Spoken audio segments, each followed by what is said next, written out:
Hola, ¿cómo le va? Buenas noches. Hacía tiempo que tenía ganas de grabar este segundo video, pero por una razón o por otra nunca podía. Desde hace un tiempito que quería hablar un poco sobre el tema de seguir un poco el hilo de la conversación anterior y el tema de la economía especialmente. ¿Por dónde se empieza? Por el principio. Ustedes saben que existen varias escuelas económicas, que el liberalismo económico surgió en el siglo XVIII como contraposición a las políticas mercantilistas de las monarquías, que sostenía que el Estado no debía intervenir en la economía, porque la intervención del Estado en la economía provocaba pobreza, provocaba una retracción de los actores económicos, y que las actividades económicas debían ser puramente llevadas a cabo por el mercado, es decir, por quien compra y vende en función de la oferta y la demanda, es decir, el Estado cero intervención. El trabajo también se consideraba una mercancía o una mercadería, por lo tanto también estaba a expensas de la negociación entre el trabajador y el obrero. ¿Qué quiero decir con esto? Quienes hoy llevan a cabo la economía son los hijos de aquellos economistas clásicos del siglo XVIII, son los sobrinos, por no decir hermanos, de los Chicago Boys, aquellos que entienden que las causas de las crisis económicas están en el gasto público y en el déficit del Estado. Es decir, ellos entienden que la inflación es producto de que existe mucha gente trabajando en el Estado, que el Estado gasta más de lo que recauda, y que hay que reducirlo. Y entienden también que la economía es producto de la emisión monetaria, es decir, que si un país tiene más dinero circulando que lo que tiene en sus reservas, seguramente los precios van a tender a subir. En un ejemplo gráfico, si un país tiene 24.000 millones de pesos circulando, debería tener su equivalente en dólares guardados en el Banco Central. Esa es una teoría estrictamente monetarista. Nosotros no creemos en el monetarismo, porque si fuese por la cantidad de dinero circulando en el mundo, Estados Unidos tiene millones de billones de recontra millones de dólares circulando en el mundo y no padece crisis inflacionarias. Y el personal del Estado, hoy casi 100.000 personas menos, representa el 1% del gasto o de la inversión que el Estado pone en la cuestión pública. La cosa pasa por otro lado. No es justamente el Estado, ni el famoso déficit, ni la emisión monetaria los responsables. Hasta el 10 de diciembre de 2015 vivimos de una manera. A partir de ese día se cambiaron las reglas del juego. Se empezó con el despido de estatales, se devaluó la moneda, primero un 40%, hoy ya llevamos casi un 65% de devaluación con respecto al peso. Se devolvieron las retenciones, se quitaron las retenciones y de esa manera se transfirió al sector agroganadero millones y millones. Y esas, y las negociaciones con el fondo, con los fondos buitre, y esos eran los requisitos que desde el norte le habían puesto el gobierno para supuestamente hacerle llegar esa famosa lluvia de dólares o el derrame del cual ya hablaba Menem y que nunca llegó. En este momento estamos ante una situación difícil. ¿Por qué? Tenemos la devaluación de la moneda, un 65% menos vale nuestra moneda y ergo nuestro salario. Tenemos paritarias que se cierran por debajo del valor de la devaluación, precios que suben por el ascensor y sueldos que suben por la escalera, despidos, 110.000, 120.000 despidos en el Estado, más algo así como 60.000 en el sector privado. La gran pregunta es qué pasa con esa gente, porque esa gente se la despide, pero no se la manda a otro lado. Es decir, un plan serio es aquel que se desprende de una persona, pero tiene un lugar por medio de convenios con empresas para poder reubicar mediante capacitación o como quiera llamársele a esa persona. Yo pregunto a esas personas que fueron despedidas el 31 de diciembre y que no han cobrado absolutamente nada en enero, en febrero, ¿cómo están viviendo? ¿Qué están comiendo? Y esa es responsabilidad de este gobierno. Se insiste con hablar sobre la pesada herencia. Acá hay una cosa real y concreta. Muchos podrán decir la economía estaba encorsetada. Bueno, si encorsetada se entiende poder tener acceso a los alimentos, poder tener acceso a la medicina básica, poder tener acceso a material de estudio básico, y que uno sepa qué iba a pasar el otro día, y bueno, díganle que está encorsetada. Realmente da la impresión que esta gente ha asumido sin un plan más que generar la crisis, para que esa crisis obligara a tener que cerrar algo que hace años tenemos, que es una deuda que viene de la década del 70 y desde antes. Incluso la familia de Macri tiene deuda para con el Estado, y Caballo en 1982 se la estatizó, para poder ir al norte a pedir estos créditos que nos van a endeudar de por vida. Desde el momento en que sea sancionada la ley, promulgada especialmente la ley, cada argentino va a deber 163.000 pesos, tanto nosotros como los chicos que nazcan. En su momento a eso se le llamaba deuda eterna. Hoy volveremos a la deuda eterna. Es decir, hemos hipotecado o van a hipotecar el futuro de generaciones. Cuando uno está endeudado, debe sí o sí acatar las órdenes y las condiciones que pone quien te dio el dinero, que no te lo va a dar nunca, porque de las experiencias anteriores, por lo menos que yo recuerde, de Martínez de Hoz, de Caballo, esa plata siempre termina en la timba financiera. Es decir, las tasas de interés son altísimas, las ponen a trabajar y esa plata nunca va a inversión productiva. Por eso me preocupa el tema del préstamo, porque con una devaluación del 60%, con una inflación altísima, ahora no hay índices tampoco, así que podemos estimar a ojo de buen cubero que andan el 30-35% a 3 meses de comenzado este año. Por ende, podemos llegar a pensar que vamos a tener una inflación anual altísima, sin paritarias que tengan nada que ver con los sueldos que se están ganando, con lo que se está gastando.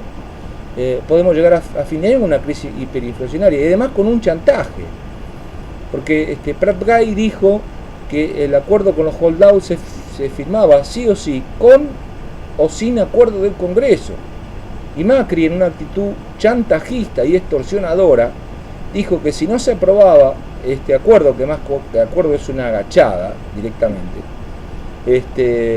si no se aprobaba, iba a haber ajuste e hiperinflación. Entonces, a ver, dependemos entonces, los economistas clásicos, amigos de los Chicago Boys, que creen que el Estado no debe intervenir, no debe regular las actividades económicas, que la oferta y la demanda es la que arma y desarma, el único recurso que tienen es el endeudamiento exterior. Van a reducir más el Estado todavía, hablan de casi 2 millones de desocupados que producirían en 4 años de gestión. Es muy sencillo, ¿por qué? Porque al despedir gente, el valor de la mano de obra baja. Por lo tanto, aquel que va a buscar un trabajo va a trabajar por 2 pesos, porque va a haber muchísima gente que va a querer hacer lo mismo por menos plata. El objetivo es llegar a un 15% de desocupación, para de esa manera bajar los salarios. Entonces, este combo de devaluación, de transferencia de recursos a los agroganaderos, de bajos salarios, de paritarias por debajo del nivel de inflación cercana al 30%, de acuerdos con los organismos internacionales de crédito que nos van a volver a endeudar cuando la plata nunca va a ser puesta en actividad productiva, va a condenar a generaciones. ¿Qué puede pensar uno que puede pasar en diciembre? Es decir, muchos se enojan con lo que uno escribe o lo que uno piensa o cómo uno ve las cosas, y suelen tirar la pelota afuera, hablando de la pesada herencia o diciendo metan en cana a los ladrones, corruptos, delincuentes. Pero estamos totalmente de acuerdo con eso. Todos los ladrones, delincuentes y corruptos que hubo y que hay tienen que ir presos, de eso no hay ninguna duda. Pero también es cierto que existe la presunción de inocencia. Si nosotros le estamos condenando a la gente sin que haya pasado por un juicio que lo haya declarado culpable, estamos cayendo en la Edad Media. Una persona puede estar citada a declarar, puede estar imputada, más tarde puede estar procesada, pero que hasta que un juez no diga que es culpable, no es culpable. Con ese criterio, ¿qué decimos? Que tenemos un presidente con 214 procesos. Y no decimos que es culpable, está procesado. Tenemos un señor como Niembro que recibió un montón de plata, el señor Majul también, ha recibido un montón de plata y deberán explicar qué hicieron con esa plata que el gobierno de la ciudad les dio.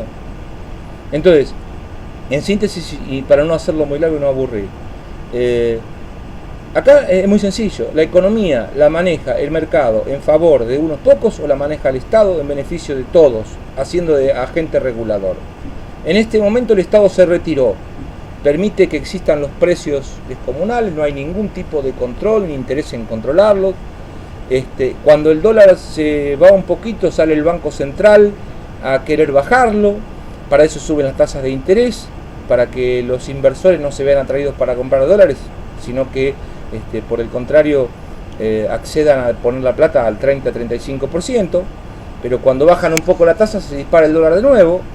Abrieron el cepo y no tienen la cantidad de dólares suficiente para responder a esa demanda, porque sabemos que están sacando plata del país, como hicieron cuando el gobierno de Cristina debió poner ese mal llamado cepo. Si no hubiese sido por ese mal llamado cepo, la fuga de capitales hubiese sido impresionante. En conclusión, acá tenemos que sincerarnos y no tenemos que ir más en función de el odio, la bronca hacia uno o hacia otro. Quien delinquió, que vaya preso, llámese como se llame. De este gobierno, del gobierno anterior, del gobierno menemista, del gobierno alfonsinista, y si quedan presos todavía, quedan sueltos, genocidas también. Nadie está justificando los actos de corrupción, solamente que se está pidiendo que sean probados, que los jueces puedan trabajar y pueden determinar que una persona es culpable, porque el pacto, la Convención de los Derechos Humanos establece que toda persona es inocente hasta que se demuestre lo contrario, y es un pacto que tiene rango constitucional. El artículo 18 de la Constitución habla de la presunción de inocencia también, y que toda persona tiene derecho a un juicio y a defenderse en el juicio. Entonces, entre una economía que camina por el abismo, donde no hay plan B, el atarse permanentemente al tema de la herencia, la pesada herencia, esa pesada herencia generó trabajo, generó parques industriales, generó un polo espacial, generó 2 satélites al espacio. Hoy resulta que ni trenes va a haber. Entonces seamos un poco más sinceros y coherentes. Quien tenga que ir preso que vaya, quien tenga que quedar libre que quede, pero también miremos en casa un poquito, porque no estamos mirando en casa. A este ritmo, si no prima la conciencia, en 3 meses tendremos una debacle económica similar a la hiper del 89 y a la hiper del 91. Porque quien crea que endeudarse es la solución, díganme qué se siente cuando uno tiene 4 o 5 créditos y no los puede pagar y debe sacar un crédito para pagar otro. Está a expensas del acreedor. Con esto lo quería decir hace rato, y uno cuando a veces lo escribe para abreviar tarda y demora, entonces prefería hacerlo por acá. Nadie defiende la corrupción, es indefendible de todo punto de vista, no es que uno la justifica, pero yo quisiera que alguna vez se respondan con argumentos. A ver, señor, usted que me está viendo, ¿está de acuerdo con la inflación? ¿Está de acuerdo que hay más inflación ahora que en diciembre, en noviembre, en septiembre y en octubre? ¿Está de acuerdo con que nadie le pone el cascabel al gato y que los hipermercados han tenido ganancias superiores al 100% y que nadie controla o hay un plan para regular los precios? ¿Usted está de acuerdo en que por generaciones se endeude al país y su hijo y su nieto tengan que pagar lo que hoy usted está aceptando? ¿Usted está de acuerdo que se quieran poner jueces por decretos de necesidad y urgencia, violando a lo que establece la Constitución Nacional? ¿Está de acuerdo con que en un país que produce comida para 400 millones, los argentinos no podamos comprar ni un kilo de harina? ¿Está de acuerdo con eso? Entonces, a partir de ese planteo, empecemos a hablar. Miren, yo acuerdo con la política devaluatoria, yo acuerdo con la transferencia del dinero a la gente del campo, yo acuerdo con el endeudamiento, yo acuerdo con que el Estado se retire y no controle y deje hacer al capital privado porque es el motor del progreso, supuestamente. Yo acuerdo con todo eso. A partir de ahí podemos charlar, si no, no podemos charlar. Porque si ante cada pregunta, sobre cada tema específico, salimos con que, ¿y antes cómo era? ¿Y los chorros de antes cómo eran? Bueno, los chorros que vayan presos. Pero discutamos el hoy. ¿Usted está de acuerdo? ¿Usted votó eso? ¿Usted quería eso? ¿Usted quería que hoy haya tranquilamente 600.000 personas, sino más, que no tienen más sueldo? ¿Usted quería eso? Bueno, si usted quería eso, estamos hablando de idiomas distintos. Y nosotros también tenemos que hacer nuestra autocrítica. Hicimos muchísimo más que cualquier gobierno de la vuelta a la democracia. Pero tal vez la población lo que quería era escuchar qué íbamos a hacer de ahí en adelante y no quedarnos en los logros nada más. Ese fue nuestro error. También mucha gente votó con bronca. Y cuando uno vota con bronca o decide con bronca, decide mal. Y creo que no está mal arrepentirse. En síntesis, esas son las preguntas que hay que hacerse. ¿Estamos dispuestos a seguir viviendo de esta manera? ¿Esto es vida? ¿Mirar el bolsillo y no tener un peso es vida? Yo sé que usted me dirá, yo trabajé siempre y tengo que seguir trabajando. Yo lo entiendo, tiene razón. Nadie le va a regalar nada. Pero es insostenible la degradación del salario con respecto a la devaluación, es insostenible la carrera de precios, y es insostenible pensar que los fondos, en este caso Paul Singer y los fondos buitres, el Fondo Monetario nos va a dar para crecer. No, señores, ya lo vivimos esto. Empecemos, como dijo alguien por ahí, tomémonos nuestro tiempo, paguemos lo que debemos, aunque no lo debemos nosotros, porque nosotros no tomamos la deuda. Pero pensémoslo. ¿Por qué el 13 de abril tiene que estar aprobada la ley? ¿Por qué tanto apuro? Porque ya está cocinado. No, y esto va a perjudicarnos por años y años. Logramos, aunque más no sea, aunque como dice alguno por ahí, pagando cash, reducir nuestra enorme deuda eterna a una deuda razonable, manejable dentro del PBI. Hoy nos vamos a endeudar y roguemos que los bonistas extranjeros que accedieron al canje en el 2005 y en el 2010 no entiendan que se los ha robado y quieran ellos litigar también, porque ahí sí, con los 500.000 millones de dólares que van a generar lo que se le debe más los intereses, no va a ser eterna, va a ser 2 veces eterna y directamente impagable hasta por lo menos dentro de 150 o 200 años. Lean sobre el crédito Baring, el empréstito Baring. Lean sobre lo que pasó en la época de Juárez Selman con el tema de la deuda. Lean la década infame, el pacto de las carnes. Lean lo que pasó en el 56 cuando entramos al Fondo Monetario Internacional. Lean cuánta deuda tenía Argentina en el año 76 y cuánta deuda tuvo cuando llegaron los militares.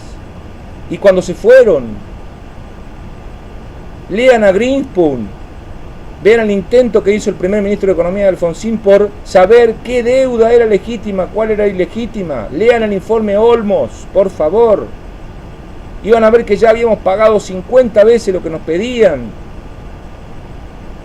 Piensen lo que hizo Menem durante los 90 con la deuda. ¿Recuerdan las misiones del Fondo Monetario que venían a fiscalizar y controlar? ¿O alguien entiende y cree que el servicio militar obligatorio fue sacado por el tema del soldado Carrasco, que Dios lo tenga en la gloria? No, porque en el año 90 el señor Menem firmó un memorándum con el Fondo Monetario que le ordenaba reducir el presupuesto y el déficit que ellos llamaban del Estado, y las Fuerzas Armadas en un 50%, por eso había que eliminar la colimba. Y de ahí también surgió el polimodal, la EGB. Si ustedes recuerdan, en el secundario antiguo teníamos historia, educación cívica o instrucción cívica y geografía, y de repente un solo profesor pasa a dar las 3 materias. Si eso no se llama ahorro, ¿qué es eso? Leamos historia, seamos conscientes, no opinemos sin haber leído primero. Y no es caer en fanatismo, tampoco es cobrar por hacer este video. A mí no me paga nadie por hacer esto. Lo hago porque estoy convencido. porque he leído y porque sé lo que va a pasar, porque ya lo viví, y lo que no lo viví lo leí, lo estudié y vi las consecuencias. Yo noto mucha gente que quiere evadir el fondo de la cuestión, con chicanas como caca, digamos, ¿no? No, no es así, no debatamos así, no seamos mentirosos. Si tanto hablamos de cerrar la grieta, esos insultos, si es que la grieta se puede cerrar alguna vez, solamente la aumentan. En este momento el presidente de la nación se llama Mauricio Macri, la vicepresidenta se llama Gabriela Michetti. Ellos son los responsables de llevar adelante este barco, junto a los diputados y senadores. Esos diputados también que fueron electos por el Frente para la Victoria y que se pasaron de bando, entre ellos Diego Bocio. Y los senadores que van a tratar la semana que viene la derogación de la mal llamada ley Cerrojo o ley de pago soberano. Ellos son los responsables. Porque si no son responsables, que lo digan. Tenemos un plan A nada más, una sola cosa para hacer, y nos está saliendo mal. Por eso tenemos que hacer esto. Entonces ahí quizás entenderíamos más las cosas. Nos podríamos oponer o aceptarlas. Pero no nos mientan más. Porque ya nos mintieron bastante. Gracias por escucharme.